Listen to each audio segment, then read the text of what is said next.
One of my favorite features on my Mac that I use every day is this little magnifying glass up here called Spotlight. I use it to search, do quick definitions, search through applications, open folders quickly, all that. If I type sad, it gives you a definition. If I type Safari, it gives you a top hit, applications, system preferences that have to do with it, folders, messages, images, all of this stuff. And for some people, Spotlight just isn't customizable enough for their needs, so they download other applications. So that's what this video is about. It's alternative applications to Spotlight. The first and most familiar is Quicksilver. Most people use Quicksilver if they don't use Spotlight. So the trigger for me is Control S, and from here I can type anything. So Safari, for example. This little window comes up, and I can use these arrows to actually browse through, say, my bookmarks bar. And then I can open up any one of these folders or websites. So let's say I want to search iTunes. Oh, look, it's already there. Instead of going directly to iTunes, I can click this little arrow, browse the artists, or actually browse albums, arrow again, and there's a bunch of albums here. So for example, 1. Now let's say I don't want to show the source and catalog, that'll just bring up this weird Quicksilver window. If I press tab, I can actually change how I want to open this or use it, or what I want to do with it. So if I press an arrow here, I can play. So hit play, it'll open up iTunes. It won't even open up the window. It'll open it for a brief moment, and then it'll start playing. You can't hear it right now because I have the volume turned down for copyright issues. I don't want to get in trouble with YouTube. But I promise, please trust me, it's playing. You can try it for yourself if you want. And it's a really useful way to control iTunes without actually opening iTunes. Well, without actually having the window open. Quicksilver is very customizable, which is why people like it better than Spotlight. So I'll bring up the preferences. If you always are using Quicksilver, you might not want to show the icon in the dock. You can change the appearance. There's themes that you can download online. Obviously, your hotkey activation, you can change that. The triggers preference is really cool because you can actually have specific triggers for opening an application or folder or doing something specific. And it comes with triggers for iTunes, like setting the ratings to 5 or stop playing or search artists. You can also change the list of searchable items. So if you don't want it to search through scripts, you can uncheck it, or if you do want it, you can check it. So Quicksilver is a great application. It's, like I said before, it's probably the most popular alternative to Spotlight. So it's obviously a good application. The next one is very unique. It's called Sapiens. So as you can see, it brings up this little circle. And these are my most used applications according to Sapiens.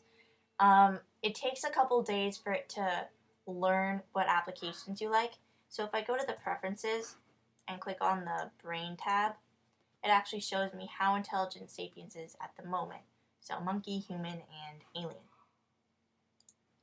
So, and it can explain to you it may take 2 to 3 days for it to have enough brain power for making accurate predictions. So you can also change the folders.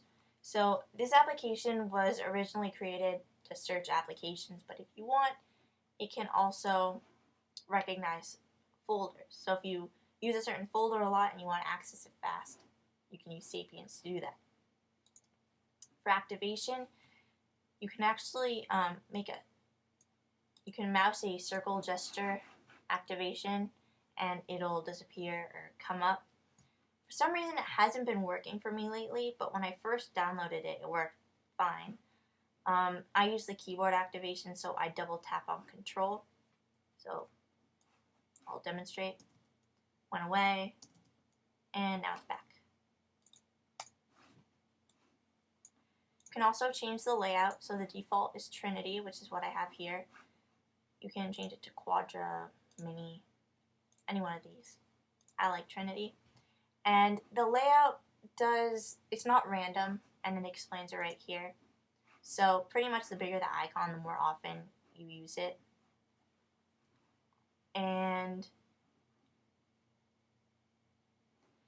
if for some reason, when you first open the application, to help move the little brain thing along, you can right-click on an application, go to brain, and then increase importance, decrease importance, or forget about it completely. Because at first it brings up really random applications. This application is shareware, so you don't really have to buy it, but it helps support them. So that's Sapiens. It's a lot more unique. It's kind of a different category than Quicksilver because it's not like you type in Safari and it'll launch it. So next one is called LaunchBar. This one is not free.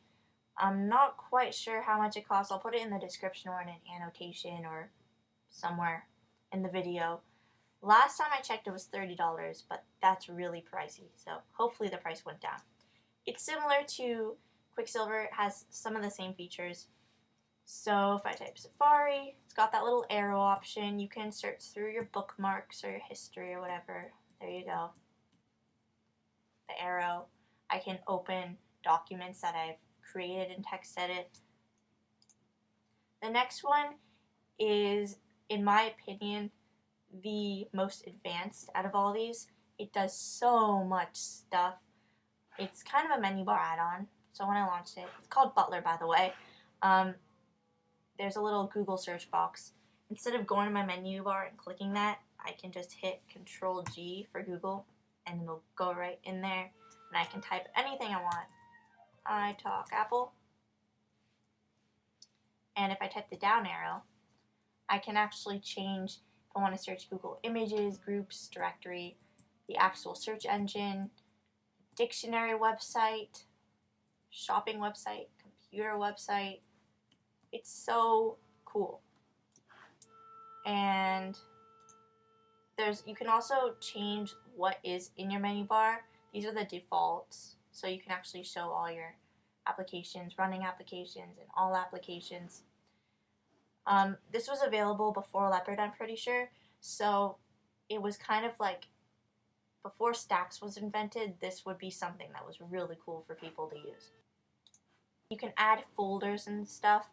Right now, under the hidden pane, that means that you're going to have to use a shortcut to get to that folder or application or whatever. So for school, I have Control-9, and it brings up a little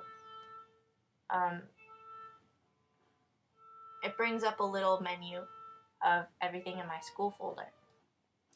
Now, if for some reason I want school to be available in the menu bar, I can just drag it into menu bar natural, and this little folder icon appears, and there's my school folder.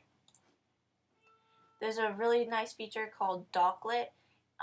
So for some reason you don't like using your normal dock, you can add things to this thing called Doclet. As you can see right here, it's right under the menu bar. Click it, and you get your folder. I prefer to keep it hidden unless it's something that I really want to use. And it's pretty easy to set up, even though it looks intimidating. You click the plus button, you can add a container, call it, say, editing, and then within that container, I can add a file. So application, so if I wanted to add, let's say iTunes was an editing application, open, and there you go. I can add an abbreviation to that, a hotkey, let's say Control-E for editing, and you can make it so it actually launches what's in the container, so it'll launch iTunes, but I'm going to make it so it opens a menu near the mouse, Control-E, there's iTunes. I can click it and launch it. So I'm sorry if this was kind of confusing, but it is actually pretty easy to use. And the final application is Google Quick Search Box. This is kind of similar to Quicksilver, but I definitely recommend Quicksilver over it any day. So I can search Safari. There's Safari. I can launch it. Again, you have this arrow, which you think would let you browse your history like all the other applications, but it's pretty much like right-clicking on Safari in your Finder, so you can find the contents of Safari, which you really don't want to mess around with. So it's kind of weird. Word comes up with the album The Word by the Beatles, or Microsoft Word. Again, this little arrow will just bring you to contents. I do like how it shows the path at the bottom. So that is alternative applications for Spotlight. So sorry if this was a messy video, because it feels messy to me, but hopefully you learned some cool applications.